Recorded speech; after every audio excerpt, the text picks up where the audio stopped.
Everyone, this is Sneha. Welcome back to the channel. Hope you all are doing great. तो हम लोग करें BST का हमारा chapter number 9 financial management. Last class में हम लोगों ने इस चैप्टर का सबसे इंपॉर्टेंट टॉपिक डिस्कस करा था कैपिटल स्ट्रक्चर, जिसमें हम लोगों ने ट्रेडिंग ऑन इक्विटी पढ़ा था, जिसे हम फाइनेंशियल लिवरेज भी बोलते हैं। सारे न्यूमेरिकल क्वेश्चंस करे थे, पूरी थ्योरी कवर करी थी। तो लास्ट क्लास इस चैप्टर की सबसे इंपॉर्टेंट क्लास थी। अगर अभी तक वो वीडियो नहीं देखा तो एक बार कमेंट्स चेक करना, आपको कमेंट्स के अंदर उस वीडियो का लिंक मिल जाएगा। वो क्लास जरूर अटेंड करना, वहां से 100% आपके एग्जाम में क्वेश्चन बनता है।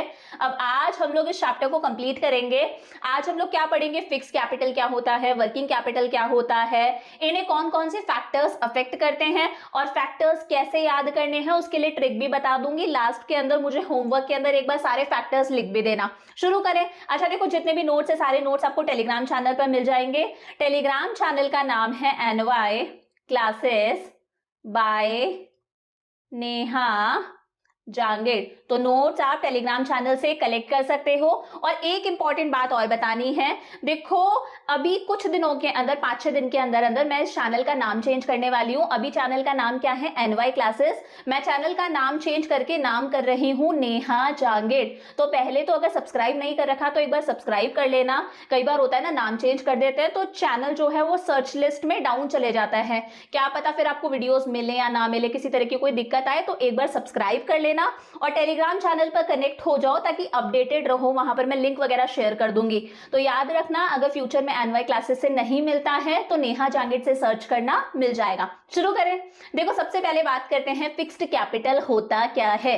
देखो याद करो, दो तरह के असेट्स होते हैं। कौन कौन से? एक होते हैं फिक्स्ड असेट्स, एक होते हैं करंट असेट्स। याद करो फिक्स्ड असेट्स कौन कौन से होते हैं, सबको पता है। लैंड क्या है? फिक्स्ड असेट है। बिल्डिंग क्या है? फिक्स्ड असेट है। प्लांट मशीनरी फिक्स्ड असेट है। कंपनी ने, बिजनेस ने किसी बड़े इन्वेस्टमेंट में पैसा लगा रखा है, कोई बड़ी इन्वेस्टमेंट कर रखी है, किसी बड़े प्रोजेक्ट में पैसा लगा रखा है, ये क्या है? फिक्स्ड कैपिटल है, फिक्स्ड असेट्स होते हैं। तो जब भी कंपनी इन फिक्स्ड असेट्स में पैसा लगाती है ना, लैंड, बिल्डिंग, प्लांट मशीनरी, कोई बड़ी इन्वेस्टमेंट करती है, जब फिक्स्ड असेट्स में कंपनी पैसा लगाती है उस पैसे को क्या बोला जाता है? Fixed capital.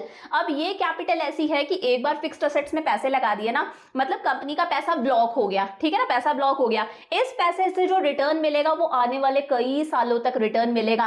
प्लांट और मशीनरी में पैसा लगाया है, इनसे कई सालों तक कंपनी प्रोडक्शन करती है, कई सालों तक कंपनी को रिटर्न मिलता है।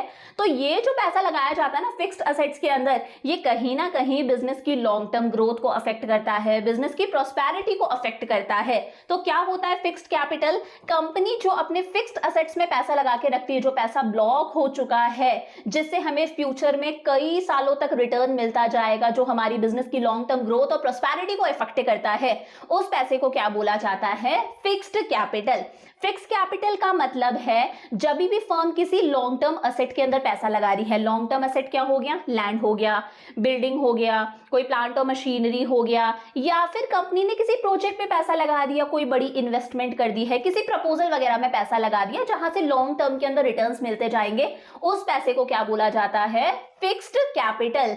अब याद करो, हम लोगों ने इन्वेस्टमेंट डिसीजंस पढ़ा था। 3 तरह के डिसीजंस पढ़े थे: financing decision, investment decision, dividend decision.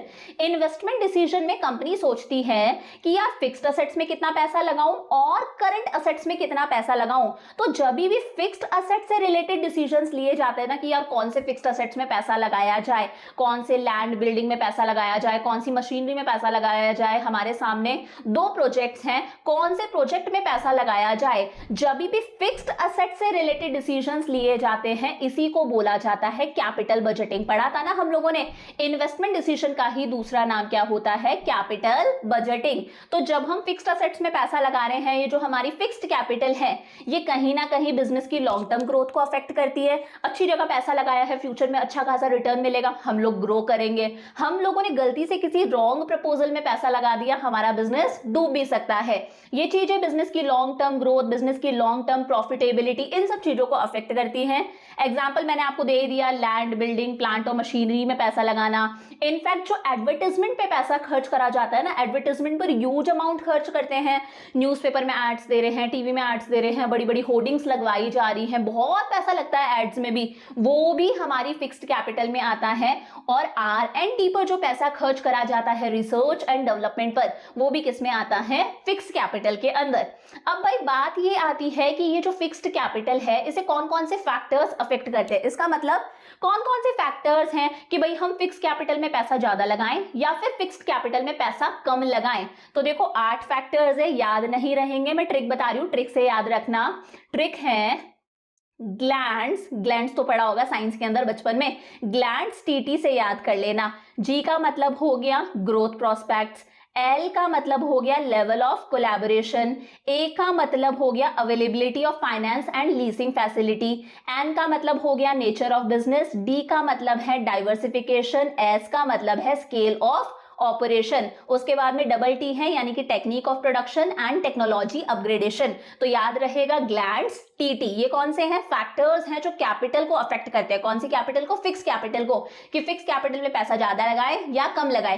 पहला क्या है, नेचर ऑफ बिजनेस। देखो ऑब्वियस सी बात है, अगर मान लो हमारा बिजनेस एक मैन्युफैक्चरिंग कंपनी है, हम रॉ मटेरियल को फिनिश्ड गुड्स में कन्वर्ट करते हैं, तो मैन्युफैक्चरिंग कंपनी को हमेशा फिक्स कैपिटल की ज्यादा रिक्वायरमेंट होती है, ज्यादा फिक्स कैपिटल चाहिए, प्रोडक्शन करना है, रॉ मटेरियल को फिनिश्ड गुड्स में कन्वर्ट करना है, हमें प्लांट और मशीनरी चाहिए होंगे या नहीं चाहिए होंगे। प्लांट और मशीनरी क्या है, फिक्स्ड एसेट्स है, मतलब फिक्स कैपिटल ज्यादा चाहिए होती है। वहीं मान लो कोई ट्रेडिंग कंपनी है, ट्रेडिंग कंपनी का मतलब है, ये समझ लो आपके घर के पास में कोई जो ग्रोसरी शॉप है, वो एक तरह से कोई ट्रेडिंग का काम है कि हम सामान खरीद कर लेकर आए और फिर लाकर उसे बेच रहे हैं। मान लो एक तो मैं फर्नीचर खुद मेरी दुकान के अंदर बना रही हूँ, वो क्या है, मैन्युफैक्चरिंग है। मैं कहीं से फर्नीचर खरीद कर लेकर आती हूँ, एक सोफा सेट 30,000 का खरीद कर लेकर आती हूँ, 40,000 में बेचती हूँ, तो वो क्या है, ट्रेडिंग कंपनी है। ट्रेडिंग कंपनी को कम फिक्स्ड कैपिटल की जरूरत होती है क्योंकि मुझे प्रोडक्शन ही नहीं करना, मुझे मशीनरी की रिक्वायरमेंट ही नहीं है, तो मैन्युफैक्चरिंग कंपनी को फिक्स कैपिटल ज्यादा चाहिए होती है, ट्रेडिंग कंपनी को फिक्स कैपिटल कम चाहिए होती है। समझ में आया। सेकंड होता है स्केल ऑफ ऑपरेशंस। ये तो ऑब्वियस सा है, अगर आपका बिजनेस एक लार्ज स्केल एंटरप्राइज है, आप एक बड़े लेवल पर काम कर रहे हो, पूरे कंट्री में आपका बिजनेस फैला हुआ है, इनफैक्ट देश विदेश में आपका बिजनेस सेटअप, एक्सपोर्ट इंपोर्ट सब कुछ चल रहा है, तो लार्ज स्केल एंटरप्राइज है तो फिक्स कैपिटल ज्यादा चाहिए होगी, ज्यादा प्रोडक्शन करना पड़ेगा, ज्यादा प्लांट और मशीनरीज की रिक्वायरमेंट होगी, हर चीज की रिक्वायरमेंट ज्यादा होती है। वहीं अगर आप एक छोटे से लेवल पर काम कर रहे हो, आपकी कोई दूसरी ब्रांच तक नहीं है, स्मॉल स्केल बिजनेस है, तो कम पैसों में भी काम चल सकता है, फिक्स कैपिटल की रिक्वायरमेंट कम होगी, कम फिक्स कैपिटल में भी काम चल जाएगा। थर्ड होता है टेक्निक ऑफ प्रोडक्शन। देखो टेक्निक ऑफ प्रोडक्शन मैंने आपको इको के अंदर बहुत बार समझाया है। एक होती है कैपिटल इंटेंसिव टेक्निक, क्या, कैपिटल इंटेंसिव टेक्निक, और दूसरी होती है लेबर इंटेंसिव टेक्निक। जब हम प्रोडक्शन करने के लिए ज्यादा से ज्यादा मशीन्स का यूज करते हैं, उस टेक्निक को बोला जाता है कैपिटल इंटेंसिव टेक्निक। वहीं जब हम प्रोडक्शन करने के लिए ज्यादा से ज्यादा लेबर का यूज करते हैं, उसे हम लोग बोलते हैं लेबर इंटेंसिव टेक्निक। तो अगर हम कैपिटल इंटेंसिव टेक्निक यूज कर रहे हैं, यानी कि ज्यादा से ज्यादा मशीन्स का यूज कर रहे हैं, तो ऑब्वियस सी बात है फिक्स कैपिटल ज्यादा चाहिए होगी, लिखा है ना more fix capital. Labour intensive technique use करें मतलब मशीन्स की रिक्वायरमेंट कम है, तो कहीं ना कहीं हम कम फिक्स कैपिटल से भी काम चला सकते हैं। फोर्थ है टेक्नोलॉजी अपग्रेडेशन। अगर हमारा बिजनेस ऐसा है, हमारी फर्म ऐसी है कि जैसे ही टेक्नोलॉजी में कोई चेंज आया, हम लोग नई टेक्नोलॉजी अडेप्ट करेंगे। मान लो मार्केट के अंदर कोई नया लैपटॉप आया है, नया कंप्यूटर आया है, या फिर कोई भी नई डिवाइस आ गई, नया कैमरा आ गया, नई मशीनरी वगैरह आ गई, तो पुरानी वाली चीजें तो ऑब्सोलीट हो जाती हैं। और हमारा बिजनेस ऐसा है कि जैसे ही टेक्नोलॉजी अपग्रेड हुई, हम नई टेक्नोलॉजी को अडेप्ट करते हैं। हम नया लैपटॉप खरीदेंगे, नया कैमरा खरीदेंगे, नई मशीन्स वगैरह खरीदेंगे। ऑब्वियसली बात है, सब कुछ नया चाहिए, बार बार टेक्नोलॉजी को आप अपग्रेड कर रहे हो, तो हमें फिक्स्ड कैपिटल की रिक्वायरमेंट क्या होगी, ज्यादा होगी। बिजनेस ऐसा है कि हमें बार बार टेक्नोलॉजी को अपग्रेड करने की जरूरत नहीं है। अगर कोई नई मशीनरी आती है तो हम पुरानी वाली से काम चला सकते हैं, हमें नई मशीनरी लेने की जरूरत नहीं है। इस सिचुएशन में हम कम फिक्स कैपिटल से भी मैनेज कर सकते हैं। उसके बाद में क्या है, ग्रोथ प्रोस्पेक्ट्स है। अगर हमारा बिजनेस ऐसा है कि यार हम फ्यूचर में अपने बिजनेस को एक्सपैंड करने के बारे में सोच रहे हैं, हम लोग सोच रहे हैं यार हमारे बिजनेस को हमें ग्रो करना है, अब भाई एक्सपैंड करना है और ब्रांचेस वगैरह डालनी है, डेफिनेटली प्रोडक्शन ज्यादा करना पड़ेगा। प्रोडक्शन करोगे तभी तो आपका मार्केट बढ़ेगा। अगर आपको ज्यादा प्रोडक्शन करना है तो ज्यादा प्लांट और मशीनरी की रिक्वायरमेंट होगी या नहीं होगी? ज्यादा प्लांट और मशीनरी चाहिए मतलब ज्यादा फिक्स कैपिटल की रिक्वायरमेंट होगी। वहीं हम कोई ऐसा ग्रोथ नहीं करना चाहते, अभी हम एक्सपैंड करने के बारे में नहीं सोच रहे, तो कम फिक्स कैपिटल से भी मैनेज हो सकता है।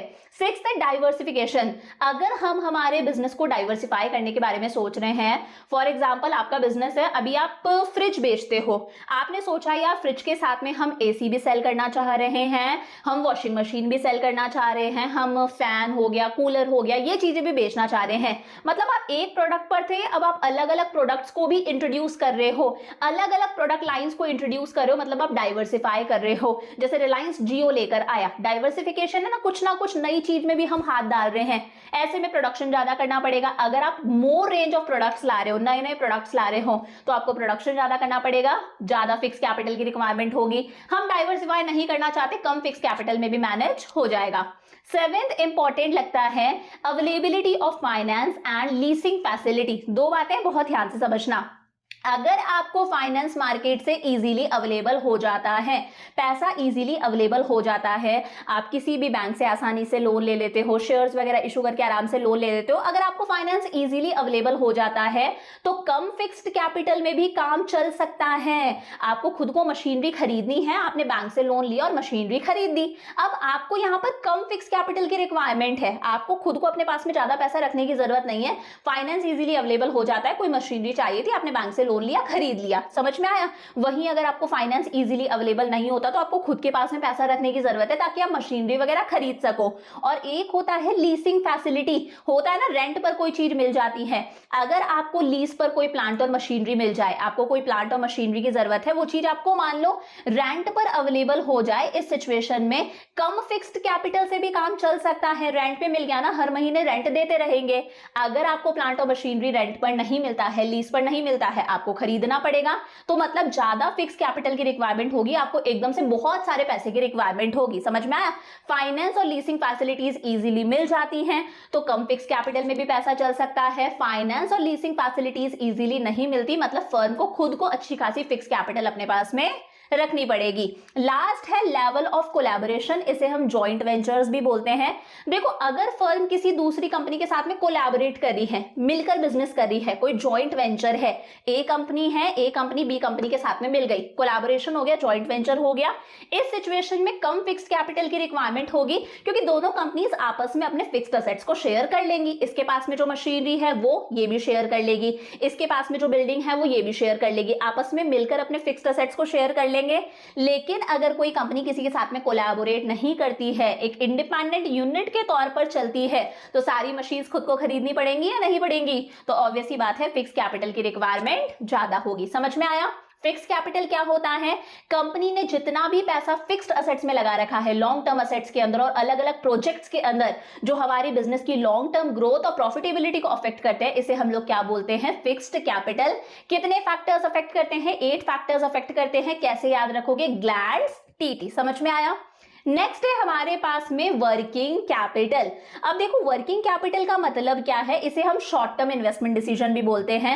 वर्किंग कैपिटल का मतलब है बिजनेस की डे टू डे एक्टिविटीज को करने के लिए जिस पैसे की रिक्वायरमेंट होती है ना, उस पैसे को बोला जाता है वर्किंग कैपिटल।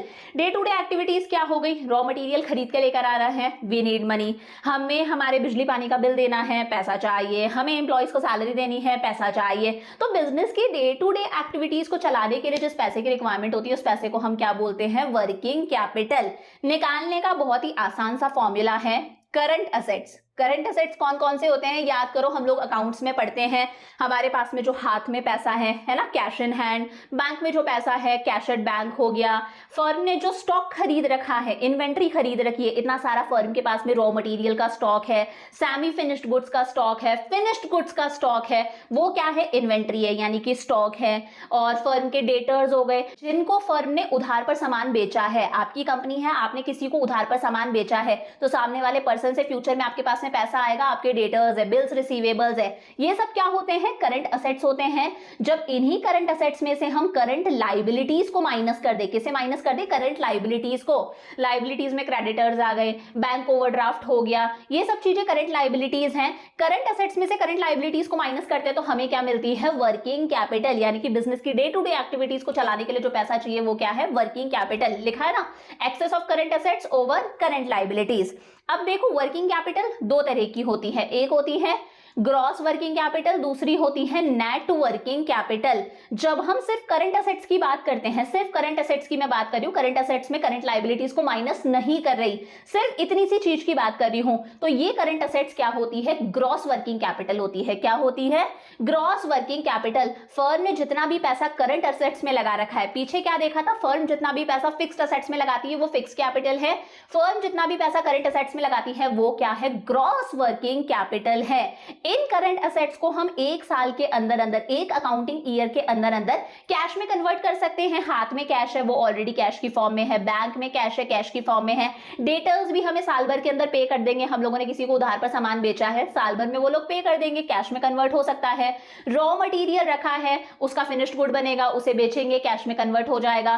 प्रीपेड एक्सपेंसेस है, कोई खर्चा अगली साल का है लेकिन फर्म ने वो खर्चा अभी कर दिया, समझ में आया, हम लोगों ने फ्यूचर में कोई एक्सपेंस करना था लेकिन उस एक्सपेंस को अभी कर दिया, बट इस चीज की फैसिलिटी तो हमें फ्यूचर में मिलती जाएगी ना। बिल्स रिसीवेबल है कि इन लोगों के पास से फ्यूचर में हमारे पास में पैसा आना है, सब कुछ क्या है, करंट असेट्स है। जब इन्हीं करंट असेट्स में से हम करंट लाइबिलिटीज को माइनस कर देते हैं उसे हम क्या बोलते हैं, वर्किंग कैपिटल, और उसी को बोला जाता है नेट वर्किंग कैपिटल। तो याद रखना, ग्रॉस वर्किंग कैपिटल का मतलब होता है सिर्फ करंट असेट्स, और ग्रॉस वर्किंग कैपिटल में से जब हम करंट लाइबिलिटीज को माइनस कर देते हैं, यानी कि करंट असेट्स में से करंट लाइबिलिटीज को माइनस कर देते हैं, उसे हम नेट वर्किंग कैपिटल बोलते हैं, और उसी का दूसरा नाम होता है वर्किंग कैपिटल। करंट लाइबिलिटीज तो जानते ही हो, क्रेडिटर्स क्या है, करंट लाइबिलिटीज है। बिल्स पेएबल है, हमें फ्यूचर में किसी को पैसा देना है, मतलब क्या है, हमारी टेंशन है, ये करंट लाइबिलिटीज होती हैं। तो सिंपल सा फॉर्मूला है, करंट असेट्स में से अगर करंट लाइबिलिटीज को माइनस करेंगे तो उसे हम क्या बोलते हैं, वर्किंग कैपिटल। सिर्फ करंट असेट्स को बोला जाता है ग्रॉस वर्किंग कैपिटल, और ये जो वर्किंग कैपिटल आ रहा है ना, करंट असेट्स में से करंट लाइबिलिटीज को माइनस करना, इसी का दूसरा नाम है नेट वर्किंग कैपिटल। अब भाई देखो, नेट वर्किंग कैपिटल को कौन कौन से फैक्टर्स अफेक्ट करते हैं, जैसे फिक्स कैपिटल को कौन कौन से फैक्टर्स अफेक्ट करते हैं, वैसे ही वर्किंग कैपिटल को कौन कौन से फैक्टर्स अफेक्ट करते हैं। मैंने क्या बताया, कौन सा पैसा है, बिजनेस की डे टू डे एक्टिविटीज को चलाने के लिए जिस पैसे की रिक्वायरमेंट होती है, दैट इज वर्किंग कैपिटल। पूरे 12 फैक्टर्स इसे अफेक्ट करते हैं। लर्न कैसे करोगे, लर्न करने के लिए बता देती हूँ, नॉस्टैल्जिक्स बीसी, इससे याद कर लो, NOSTALGICS, नॉस्टैल्जिक्स, और साथ में लगा दो BC। देखो देखते हैं कैसे हैं। N का मतलब हो गया नेचर ऑफ बिजनेस, O से हो गया हमारा ऑपरेटिंग एफिशिएंसी, S से हो गया हमारा स्केल ऑफ ऑपरेशन, T का मतलब हो गया technology and production cycle, A से हो गया हमारा availability of raw material, L का मतलब हो गया लेवल ऑफ कंपटीशन, G से हो गया ग्रोथ प्रोस्पेक्ट्स, I का मतलब हो गया इन्फ्लेशन, नीचे वाले पूरे कवर हो गए, C का मतलब है हमारा क्रेडिट अवेल्ड या फिर क्रेडिट अलाउड, कोई सा भी ले लो, S का मतलब हो गया सीजनल फैक्टर्स, और B का मतलब हो गया बिजनेस साइकिल, और इस C का मतलब हो गया क्रेडिट अलाउड। याद रहेगा, वर्किंग कैपिटल को कौन कौन से फैक्टर्स अफेक्ट करते हैं कि वर्किंग कैपिटल ज्यादा हो या कम हो, कैसे याद रखोगे, नॉस्टैल्जिक्स BC। वन बाय वन देखें। पहला क्या है, नेचर ऑफ बिजनेस। ऑब्वियस ही बात है, पीछे भी देखा था, अगर मैन्युफैक्चरिंग बिजनेस है आपको ज्यादा प्रोडक्शन करना पड़ेगा। मैन्युफैक्चरिंग में क्या होता है, रॉ मटेरियल को फिनिश्ड गुड्स में कन्वर्ट करते हैं, तो ऑब्वियस ही बात है वर्किंग कैपिटल की रिक्वायरमेंट ज्यादा होगी, क्योंकि मैन्युफैक्चरिंग बिजनेस है, आपको रॉ मटेरियल रखना पड़ेगा, तभी तो आप प्रोडक्शन करोगे, फिनिश्ड गुड्स में कन्वर्ट करोगे। रॉ मटेरियल क्या होता है, हमारे करंट असेट्स में आता है, इन्वेंट्री करंट असेट्स में आता है, और मैन्युफैक्चरिंग बिजनेस है, हमें हमारी लेबर को भी पैसा ज्यादा देना पड़ेगा, प्रोडक्शन होगा ना, तो ऑब्वियस ही बात है ज्यादा हमें वर्किंग कैपिटल की रिक्वायरमेंट होगी। तो मैन्युफैक्चरिंग कंपनी को ज्यादा वर्किंग कैपिटल की रिक्वायरमेंट होती है as compare to a trading company. वहीं एक होता है होलसेलर, एक होता है रिटेलर। होलसेलर कौन होता है, जो बल्क में सामान खरीदता है और फिर बल्क में ही सामान को बेचता है। होलसेलर को ज्यादा वर्किंग कैपिटल की रिक्वायरमेंट होगी क्योंकि बड़े स्केल पर ये काम कर रहा है। रिटेल शॉप कौन है, हमारे घर के पास में जो शॉप है, जो आम कस्टमर्स को सामान बेचता है, इसे ज्यादा वर्किंग कैपिटल की रिक्वायरमेंट नहीं होती। Second, scale of operations. अगर बिजनेस एक लार्ज स्केल पर काम कर रहा है, लार्ज स्केल पर काम कर रहा है मतलब प्रोडक्शन वगैरह ज्यादा होगा, ज्यादा इन्वेंट्री मेंटेन करनी है, रॉ मटेरियल का अच्छा खासा स्टॉक मेंटेन करना है, सेमी फिनिश्ड गुड्स का, फिनिश्ड गुड्स का, डेटर्स भी ज्यादा होंगे। अगर आप एक बड़े स्केल पर काम करते हो तो आप अपने कस्टमर्स को उधार पर सामान दे देते हो। ऐसा ही होता है ना, बड़े स्केल पर काम कर रहे हो तो आप इजीली अपने बायर्स को उधार पर सामान देते हो, और ये बायर्स कौन बन जाते हैं? आपके डेटर्स बन जाते हैं, जो फ्यूचर में आपको पैसा देंगे। तो ये सब चीजें ज्यादा होती है, मतलब ज्यादा वर्किंग कैपिटल। वहीं अगर आपका बिजनेस एक छोटे से स्केल पर काम कर रहा है तो प्रोडक्शन भी कम होगा, रॉ मटेरियल भी कम, लेबर को भी पैसा कम देना है, डेटर्स भी कम होंगे, आपके प्रोडक्ट की डिमांड भी कम होगी, तो ऑब्वियस ही बात है वर्किंग कैपिटल की रिक्वायरमेंट कम। थर्ड आता है बिजनेस साइकिल फ्लक्चुएशंस। देखो इकोनॉमी एकदम बूम पर है, बूम वाला पीरियड चल रहा है। मैंने क्या बताया था? बूम वाला पीरियड कौन सा होता है? जब इकोनॉमी एकदम फ्लरिश करती है, लोगों के हाथ में बहुत पैसा है, इकोनॉमी एकदम ग्रो कर रही है, लोगों के हाथ में पैसा ज्यादा है, मनी सप्लाई ज्यादा है, पैसा ज्यादा है, लोग डिमांड ज्यादा करेंगे, लोग डिमांड ज्यादा करेंगे, हमें प्रोडक्शन ज्यादा करना पड़ेगा, फर्म को प्रोडक्शन ज्यादा करना पड़ेगा डिमांड को सेटिस्फाई करने के लिए। ज्यादा प्रोडक्शन मतलब ज्यादा स्टॉक मेंटेन करना पड़ेगा, ज्यादा लोगों को हमें सामान उधार पर बेचना पड़ेगा, हमारे डेटर्स भी ज्यादा होंगे, स्टॉक ज्यादा है, डेटर्स ज्यादा हैं, हमें हाथ में कैश ज्यादा रखना पड़ेगा, लेबर को पैसा ज्यादा देना पड़ेगा। ऑब्वियस सी बात है वर्किंग कैपिटल ज्यादा चाहिए। वही इकोनॉमी में एक डिप्रेशन वाला पीरियड आ गया। डिप्रेशन मतलब इकोनॉमी एकदम डाउन गई, लोगों के हाथ में बिल्कुल भी पैसा नहीं है, लोग डिमांड नहीं कर रहे, डिमांड कम करेंगे, हमें प्रोडक्शन कम करना पड़ेगा, हमें कम इन्वेंट्री मेंटेन करनी पड़ेगी, वर्किंग कैपिटल की रिक्वायरमेंट कम हो जाएगी। इजी सा था। फोर्थ है सीजनल फैक्टर्स। ये भी आसान सा है। अगर आप कोई ऐसी चीज बना रहे हो, कंपनी कोई ऐसी चीज बना रही है जो सीजनल है, जैसे पटाखे हो गए, पटाखों की डिमांड कब होती है? दिवाली के टाइम पर होती है, न्यू ईयर के टाइम वगैरह पर होती है। तो अगर आप कोई सीजनल चीज बना रहे हो तो आपकी प्रोडक्ट की डिमांड सिर्फ और सिर्फ कब होगी? पर्टिकुलर सीजन में ही होगी। तो आपको पर्टिकुलर सीजन में ज्यादा वर्किंग कैपिटल रखनी पड़ेगी। अगर कोई है जो कूलर बना रहे हैं तो कूलर्स की डिमांड कब होती है? गर्मियों में होती है, तो उस फर्म को गर्मियों के अंदर ज्यादा वर्किंग कैपिटल रखनी पड़ेगी। कोई फर्म है जो वुलन क्लोथ्स बना रही है तो उसकी डिमांड कब होती है? सर्दियों में होती है, तो सर्दियों में ज्यादा वर्किंग कैपिटल रखनी पड़ेगी अपने पास में, प्रोडक्शन ज्यादा करना पड़ेगा ना। वहीं अगर कोई फर्म है जो सीजनल चीज नहीं बना रही, ऐसी चीज बना रही है जिसकी demand through out the year होती है, नॉर्मल कपड़े हो गए जिनकी demand through out the year हो रही है, इस सिचुएशन में हर सीजन के अंदर बराबर सी वर्किंग कैपिटल से काम चल जाता है। नेक्स्ट है टेक्नोलॉजी एंड प्रोडक्शन साइकिल। दो चीजें हैं। टेक्नोलॉजी हम लोगों ने फिक्स कैपिटल के अंदर भी पढ़ा था। अगर firm labour intensive technique use कर रही है, मतलब ज्यादा से ज्यादा काम किसके थ्रू होता है? लेबर के थ्रू होता है। इस सिचुएशन के अंदर लेबर को अच्छा खासा सैलरी वेजेस देनी पड़ेंगी, मतलब ज्यादा वर्किंग कैपिटल की रिक्वायरमेंट होगी। हम लोगों ने वहां पे पढ़ा था ना, अगर firm capital intensive technique use करती है तो ज्यादा से ज्यादा काम मशीन से होता है, ज्यादा फिक्स कैपिटल की रिक्वायरमेंट होगी। लेकिन अगर firm labour intensive technique use कर रही है, मतलब ज्यादा से ज्यादा काम लेबर के थ्रू होगा, तो ज्यादा वर्किंग कैपिटल की रिक्वायरमेंट होगी। दूसरा है प्रोडक्शन साइकिल। अगर फर्म का प्रोडक्शन साइकिल बहुत लॉन्ग है, प्रोडक्शन साइकिल का मतलब है रॉ मटेरियल को फिनिश्ड गुड्स में कन्वर्ट करने में बहुत टाइम लगता है। जो भी रॉ मटेरियल है, लकड़ी वगैरह आई है, उसे फिनिश्ड गुड्स में कन्वर्ट करने में, सोफा सेट में कन्वर्ट करने में बहुत टाइम लगता है, तो ज्यादा वर्किंग कैपिटल की रिक्वायरमेंट होगी ना, क्योंकि हम अल्टीमेटली हमारे प्रोडक्ट को बेचेंगे, जब वो बनके रेडी हो जाएगा तभी हमारे पास में पैसा आएगा। लेकिन प्रोडक्ट को कन्वर्ट कर रहे हैं, रॉ मटेरियल को फिनिश्ड गुड्स में कन्वर्ट कर रहे हैं, इस बीच में बहुत सारे खर्चे होते हैं, बिजली पानी का बिल देना है, टैक्स भी देना है, एम्प्लॉइज को सैलरी देनी है, जिनसे रॉ मटेरियल लेकर आए हैं उन्हें पैसा देना है, तो पैसा चाहिए ना। इस सिचुएशन में वर्किंग कैपिटल की रिक्वायरमेंट ज्यादा होती है। प्रोडक्शन साइकिल छोटा सा है, फटाफट से हम लोगों ने रॉ मटेरियल को फिनिश्ड गुड्स में कन्वर्ट कर लिया, तो वर्किंग कैपिटल की रिक्वायरमेंट कब होगी? फटाफट से बेचा, पैसा आया, जितने भी खर्चे थे सारे खर्चे कर दिए।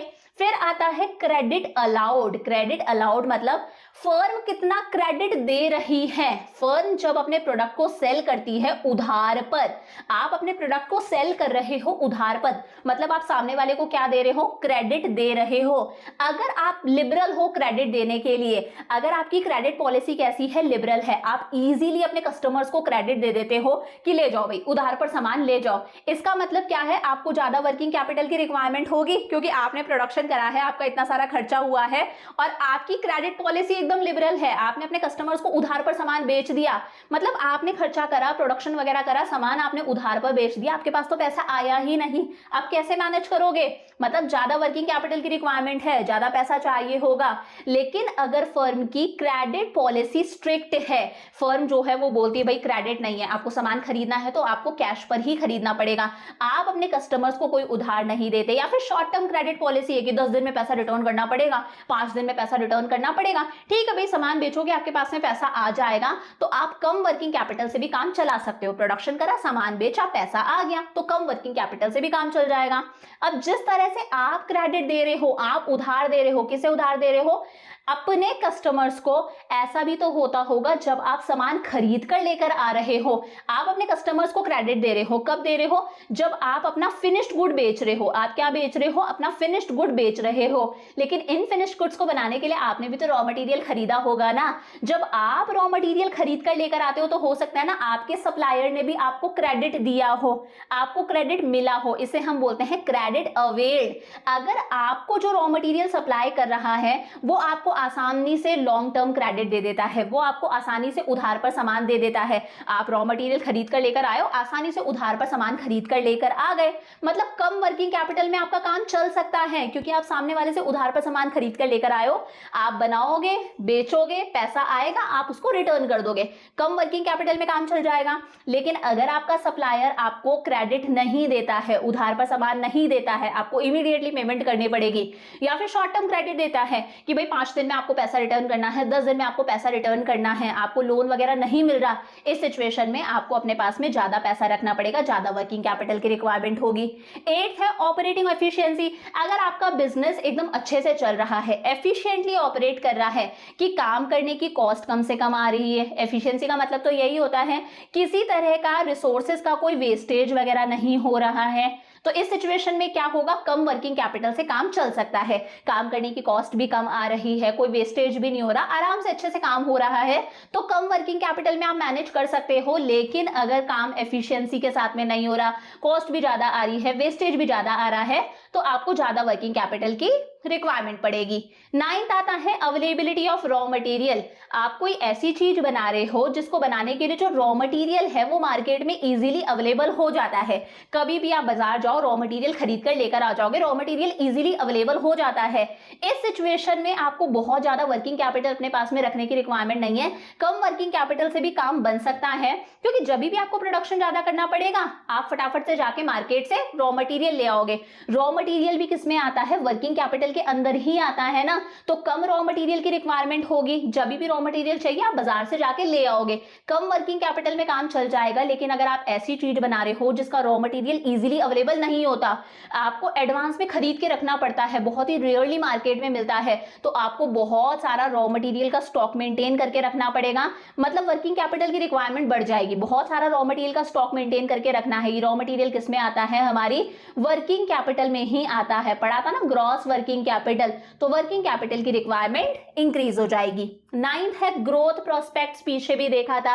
अगर फर्म ग्रो करना चाहती है, अपने बिजनेस को एक्सपैंड करने के बारे में सोच रही है, तो ज्यादा वर्किंग कैपिटल की रिक्वायरमेंट होगी, क्योंकि अगर एक्सपैंड करना है तो प्रोडक्शन बढ़ाना पड़ेगा, अगर प्रोडक्शन बढ़ाना है मतलब ज्यादा रॉ मटेरियल चाहिए, ज्यादा इनपुट्स चाहिए, लेबर को भी पैसा ज्यादा देना पड़ेगा, ज्यादा लेबर होगी तो ज्यादा वर्किंग कैपिटल की रिक्वायरमेंट होगी।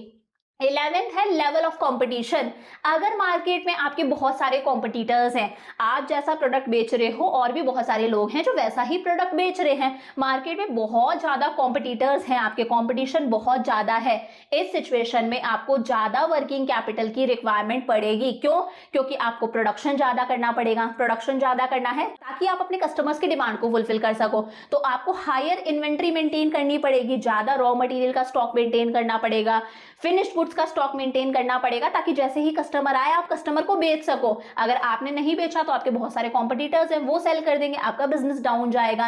और आपको कैसी क्रेडिट पॉलिसी अपनानी पड़ेगी? लिबरल क्रेडिट पॉलिसी अपनानी पड़ेगी, कि आप इजीली अपने कस्टमर्स को उधार पर सामान बेच दो, ताकि आपको अपने कॉम्पिटिटर्स के साथ में सर्वाइव कर जाओ। आपने सामान उधार पर बेचा है तो मतलब आपको ज्यादा वर्किंग कैपिटल की रिक्वायरमेंट होगी। आपने सामान उधार पर बेचा है मतलब आपके डेटर्स इंक्रीज हो गए, और डेटर्स किसके अंदर आते हैं, वर्किंग कैपिटल में आते हैं, ये हमारे करंट असेट्स होते हैं। वही मान लो मार्केट के अंदर आपकी मोनोपोली है, आपका जो बिजनेस है वो सिर्फ आपका, ये कोई भी सेम वैसा बिजनेस नहीं करता, आप ही सिर्फ उस प्रोडक्ट को बेचते हो, तो यार आपकी ही चलेगी, सब लोग आपसे ही खरीदेंगे, तो कम वर्किंग कैपिटल में भी काम चल सकता है। ऐसे में हो सकता है आप अपने कस्टमर्स को क्रेडिट भी ना दो, आप बोल दो भाई कैश में ही देंगे, हम कोई क्रेडिट वाली फैसिलिटी नहीं है, माल बेचा तुरंत आपके पास में पैसा आ गया, कम वर्किंग कैपिटल में भी काम चल जाएगा। लास्ट है इन्फ्लेशन। अगर कंट्री में इन्फ्लेशन चल रहा है, मतलब हर चीज की प्राइसेस इंक्रीज होती जा रही हैं, तो आपका रॉ मटेरियल भी महंगा आएगा, आपकी लेबर भी सैलरी वेजेस ज्यादा मांगेगी, तो ऑब्वियस ही बात है कॉस्ट आपकी इंक्रीज हो जाएगी,